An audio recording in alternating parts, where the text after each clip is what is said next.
welcome to another episode of Album Musings. So, this episode's album is Push the Sky Away by Nick Cave and the Bad Seeds, originally released on the 18th of February 2013. So, as of the release of this video, this is 10 years old, the week that this video goes out. So it was the 15th studio album by Nick Cave and the Bad Seeds. It's the first album not to feature founding member Mick Harvey, but it did see the return of a founding member who had been away from the band for a long time, and that was Brian Adamson. Also the last to feature keyboardist and pianist Conway Savage prior to his death in 2018. And I'm going to talk a little bit towards the end of this episode about my own sort of introduction to Nick Cave and the Bad Seeds, and also just how that has developed to some degree over the years. But let's just first of all look at the album and some of the things surrounding that album. It's going to be a bit thin on the singles charts in the UK, as you'll see in a moment. But we'll talk about the usual things connected with the album side of things. So here's the list of albums, or studio albums, released by Nick Cave and the Bad Seeds. And you can see here's Push Away the Sky. So, as a recording entity, they've been kicking out albums since 1984.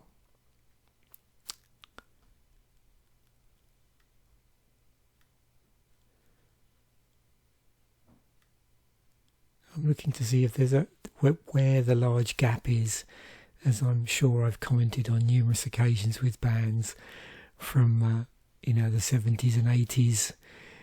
They were definitely releasing an album a year, and then slowly we get into this period, and albums definitely get less frequent. Although I think as an artist you could argue that Nick Cave, through this, if you want to call it a band, and his collaborations and everything else he's involved with, has been pretty prolific. I'm going to look at the band members over the years. I don't always do this when I'm looking at albums, but I think it's really interesting in the case of this artist, because there's a lot of key points in the in the sort of period over which the band have existed. So we have Blixer Bargeld, who was a long-time collaborator with Nick Cave. So there's this sort of Blixer period here up to about, 2003. There's Barry Adamson, left the band fairly early on after the first couple of albums, and then rejoined around the time of this album. And you can see it here, if we just scroll over a little bit here. I also noticed that Kid Congo Powers was also in the band, and I'm trying to remember the band that he was in. With Patricia Morrison, I think. Yeah, it's gone for a moment. I'd completely forgotten that he was featured in or appeared on some of the recordings for Nick Cave and the Bad Seeds. Otherwise I would have... Oh, the Gun Club. It's come to me, the Gun Club. He was in the Gun Club.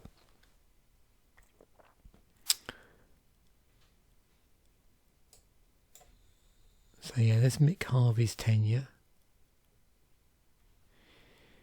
And then Warren Ellis, who's always associated, or have come to be associated very strongly with Nick Cave.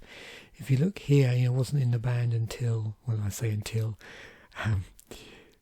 but for around 1997 there.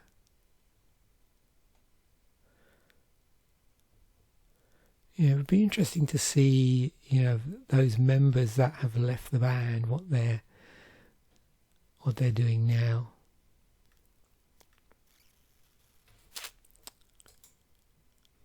So track listing for the album. And not surprisingly, there's been a number of extensions to the album over the years.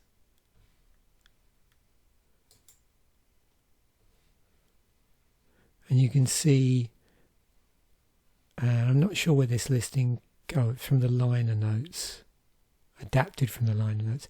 It's interesting, it lists Barry Adamson as an additional musician rather than a sort of member of the Bad Seeds.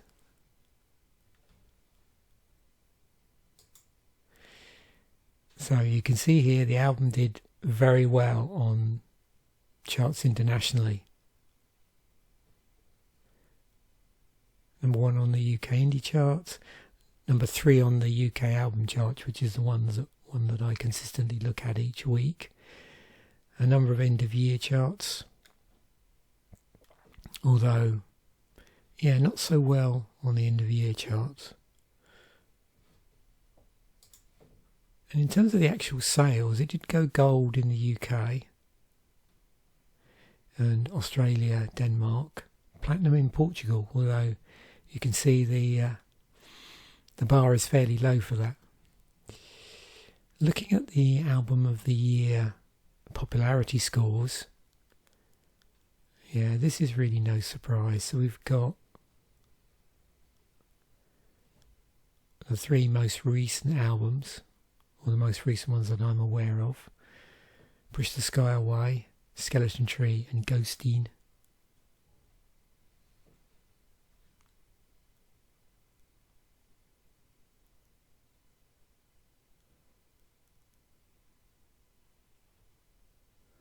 Followed by these 2 albums from the 90s. So I would say, as Let Love In, that would be what I would sort of predict might be in the bubble up to the surface. For some reason I did expect to see this one a little bit higher, but that might be I'm just biased because outside of his output in the 2000s, I'm probably more familiar with this album outside of everything else. So just let's look at his performance generally.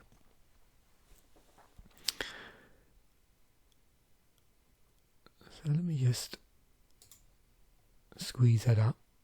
So you can see this is the UK chart performance. There's From Her to Eternity. And it looks like, he's always had some sort of chart presence, but you can see it wasn't really until this period. I'm looking for where it started. He started to hit about, that one just scraped into the top 40 album charts. You can see here, Let Love In, the Murder Ballads. I know this did well at the time. I'll talk a little bit about this period actually later on. We've got a best of. But then we get up to here and you can see, number 4 in the charts for Dig Lazarus Dig. Push the Skyway got to number 3. Live album didn't do so well, but Skeleton Tree and Ghosteen.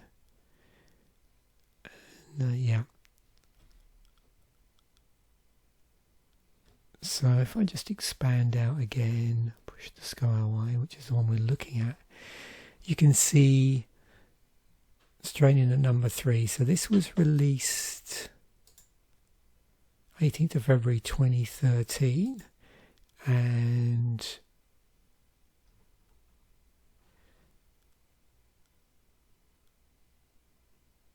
that did pretty well. So it was in the charts within a couple of weeks from it being released, straight in at number 3. So what was it alongside? Well, at that time, so we're talking about 2013. This is a week from the 24th of February onwards, so the week the album got to its highest position. There it is at number 3. So Mumford & Sons were there, Jake Bugg, Bruno Mars, Foles. I'm really just picking out bands that I recognise. Rumours by Fleetwood Mac.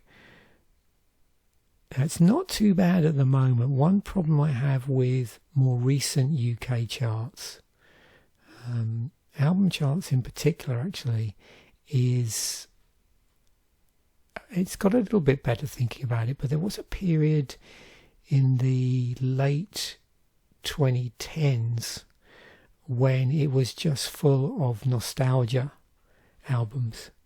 And obviously this series is about nostalgia, so it's a bit strange me saying that, but it's always a bit tricky when old albums actually push newer albums off the charts.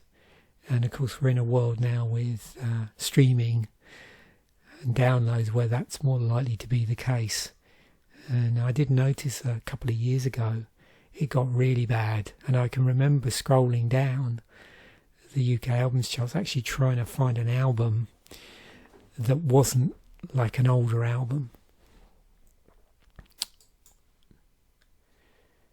Just looking at the singles, something interesting happened with Nick Cave and the Bad Seed on the singles.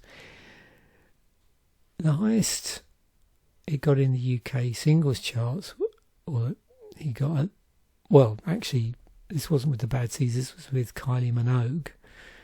One of the tracks off the Murder Ballads album, Where the Wild Grows is Growing, that got to number 11. And that was in 95. But we sort of get up to around the time of Dig Lazarus Dig, and then everything just cuts off. Now he was releasing singles around the time of this album, but you can see it's just crickets here, like apart from this point here, which I think is the singles charts in the Netherlands. Nothing. I mean, he was having, well, saying that, well, yeah, in the UK you can see there's a line here that ran 171. Okay, wow, not quite sure. I didn't know the UK singles charts ran up that high, but there you go. I mean, it's sort of scraping in to some degree, and then just nothing from this point onwards. But this is when the bigger album chart success sort of kicks in. So what I was going to do now, because there's nothing to really talk about in terms of how high the singles off the album got into the album charts, because although there were actually 3 singles released, none of them featured at all in the UK singles charts. So what I thought of talk about is my own sort of exposure to Nick Cave and how I came to get into his music. So I'd been aware of probably the Birthday Party initially, and then Nick Cave as an artist, but hadn't really listened to much of his music. And it probably wasn't till around the period just after Do You Love Me came out that I started to listen to his stuff. So I bought a couple of compilation tapes around, it would have been after 94. I think it was sometime around 97 into 98 when I was doing a lot of travelling. I was working in installations. I was doing big account system installations and doing software modifications, and so I was driving around the country, staying in hotels, and I spent a lot of time in Brecon Beacon, near Brecon Beacons, because we had a big client down there. And I remember going into like a local Smiths or something like that and buying a couple of compilation albums. One I think from the 80s, which had released the Bats on it, and one from the 90s, which was a sort of a goth tinged album. Had an interesting collection of artists who I wasn't super familiar with, and it it had this on it. I'm trying to think who else was on it as well. Was it Clan of... I'm trying to remember their name now. Yeah, anyway, there was a number of like 80s UK goth bands on there. And this was one track that was on there. So that would have been around, I suppose, yeah, like I say, 97, 98, I started listening to him a bit more. And then, so yeah, around this period, also I was aware of the Murder Ballads album being released, because he was getting featured quite a bit in Terrorizer magazine around the late 90s. And I remember them, I think, featuring The Boatman's Call in one of their charts, and certainly reviewing his albums from this period. Also, I bought I have several of those Metallica covers albums in different forms and the EPs, and in a later one they did a cover of Loverman in 1998, and I remember buying that album actually again on another trip. I took a trip out to visit one of my brothers out in Ireland, and I was driving around quite a bit, and at a local record store, I remember buying that on cassette, and the Metallica covers album, and having that on it amongst a number of other tracks. And then after that, and again, this all occurred around the same time. I was sort of trying to expand a little bit my sort of into certain artists and musics that I wasn't that aware of. And sometime in, this probably wouldn't have been until the 2000s maybe, so way after this came out, I bought this album. I was on the strength of a review. One of the magazines I was reading about was featuring sort of unusual concept albums, and this was a concept album for a soundtrack to a non-existent crime film. Very ambient, and the connection is Barry Adamson was in the very first lineup of Nick Cave and the Bad Seeds. So yeah, I loved this album. I played this incessantly at the time, and it was in the early days. I was quite late to the party in terms of buying CDs, and I think this was one of the first CDs I bought. So yeah, I didn't really start buying CDs until the late 90s. And then I saw this film again a lot later after it was released, and then became aware of the fact that it features Nick Cave and the Bad Seeds in here. I think there's a cameo appearance, but there's also a track of theirs in here as well. I'm just trying to look down and see if I can see if there's a mention about this.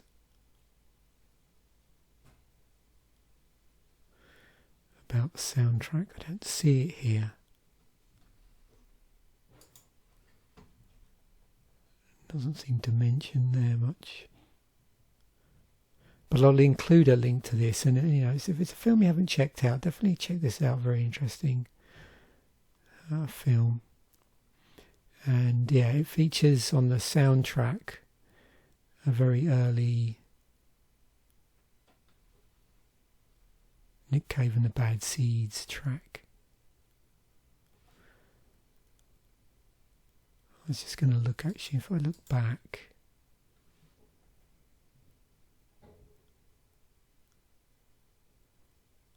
See if it has it here. It mentions about Kid Congo Power, so yeah, it was a track off From Her to Eternity that I'm thinking about.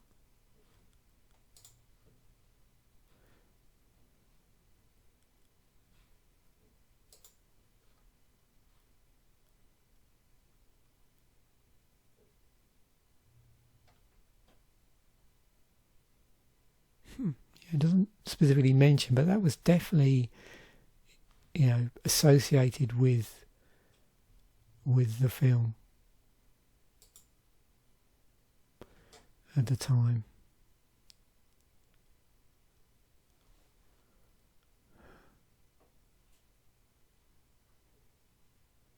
Oh, there it is. Yep. Here we go. I knew it was in here.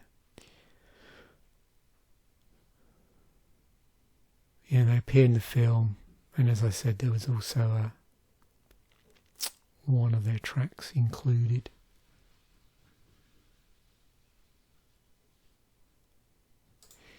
And then, much later, when I moved to Canada, so this would have been around 2014, myself and my wife, we went to see this, which is a great film to watch if you've not seen it. So it's this weird musical documentary drama film.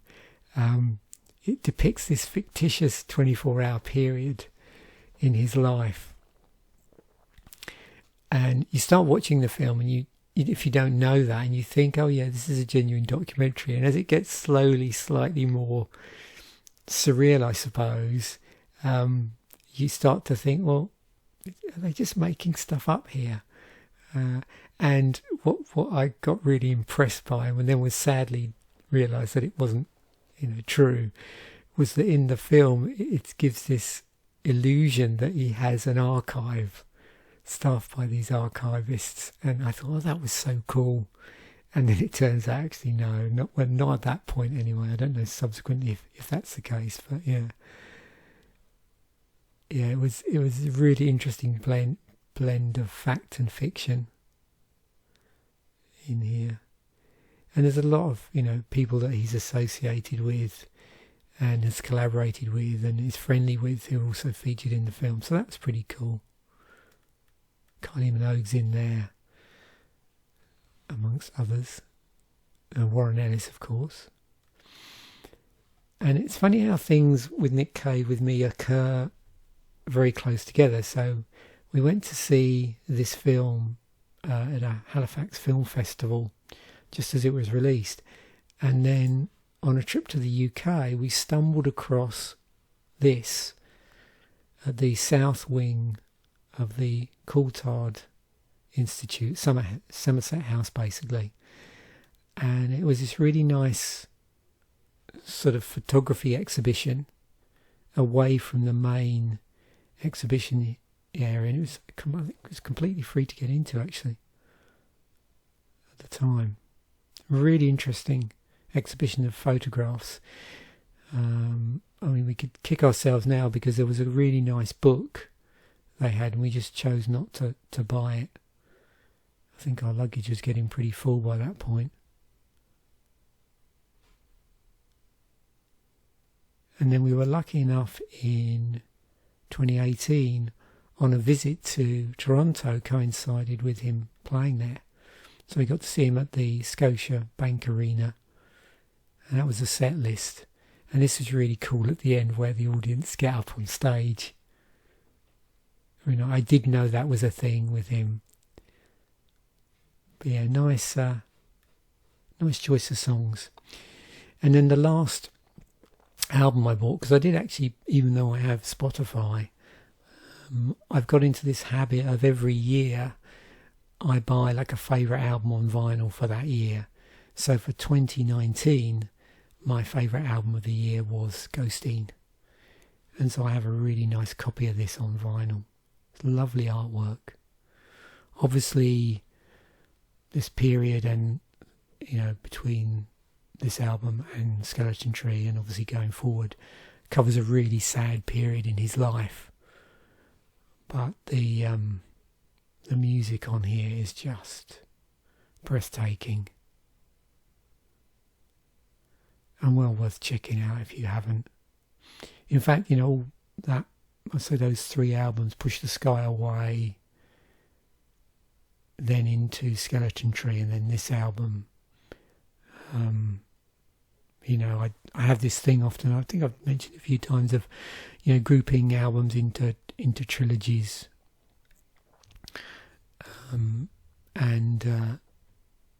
yeah, that definitely is one you can do with those three albums. That period really is interesting to listen to them back to back. So there we have it. That's the I keep calling it Push Away the Sky. Push the Sky Away by Nick Cave and the Bad Seeds, released on the 18th of February 2013. Yeah, so thanks once again for watching. Bye for now, and I will catch you in the next video.